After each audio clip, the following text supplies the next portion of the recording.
Sabi nila maganda daw magpakabit ng mini driving light at busina. Magkakaroon ka ng comfort driving sa gabi. Hindi ka na magugulat sa mga lupa, lalong-lalo na marinig ka ng truck. Tara, samahan niyo ako dito sa JRM. Ito nga pala si Bes. Tagal ko nang gusto talaga magpakabit ng mini driving light at busina. Hindi naman kasi basta-basta magpakabit ka agad mga dre pag lalo na hindi marunong yung gagawa. Napakaselan ko pagdating sa wiring mga dre. Diyan kasi nagsisimula yung mga sira o kaya pag minalas-malas ka, masusunog yung buong motor mo. Hindi ako gumagamit ng ganitong wire kanipis. Okay. Gagamitin natin ito. Sa yung standard talaga. Japan. Nandun talaga mapapagmalaki niya Japan wire. Dito pre, wala akong balik dito pre. Layo. Oo nga, maliit. Nga pala mga dre, may nakasabay nga pala tayo dito nagpagawa ng mini driving light. ADB, sasali siya sa endurance, kabadatuan mga dre. Ganda ng panggilid niya, RSA to. Getting satisfied mga dre. Linya natin siya positive negative para dun sa relay natin ng isang switch. Okay. Nililinisan natin.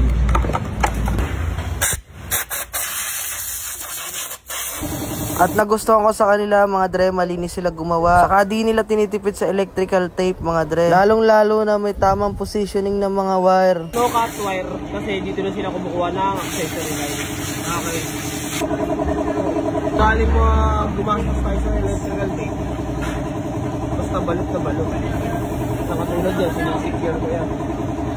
1 to 2 hours daw siya mag-wiring, walang problema sa akin yan mga dre. Basta solid yung pagkakagawa niya, willing to wait ako.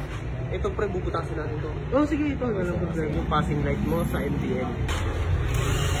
Boss, ano bang maganda pagka mag-rides ka ng malayo? Pupunta kasi ako ng Bicol eh. Uwi ako ng Bicol. Buga, yung ilaw mo, dilaw puti.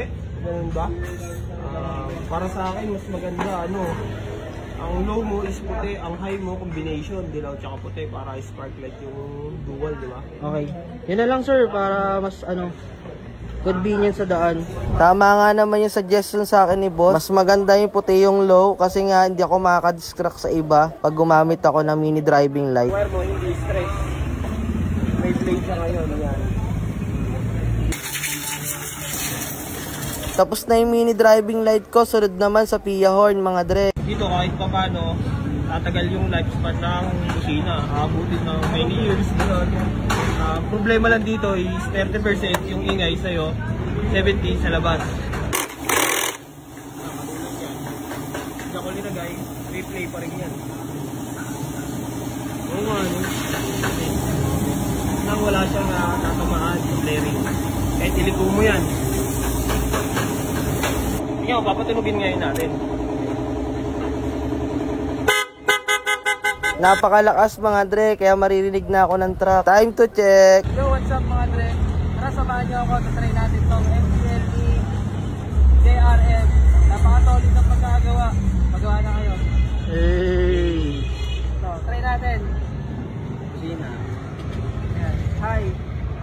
High po. Sorry. Low. Tapos flash. Busina. Hey! JRM lang. Lakas ng hayo. Lakas tol! Naka-video to. Silang. Busina. Ayan o, puso. Energy. Thank you, mga ingat. Ang tangin na lobby yung tol. Wala, kinanid yung ilaw nila.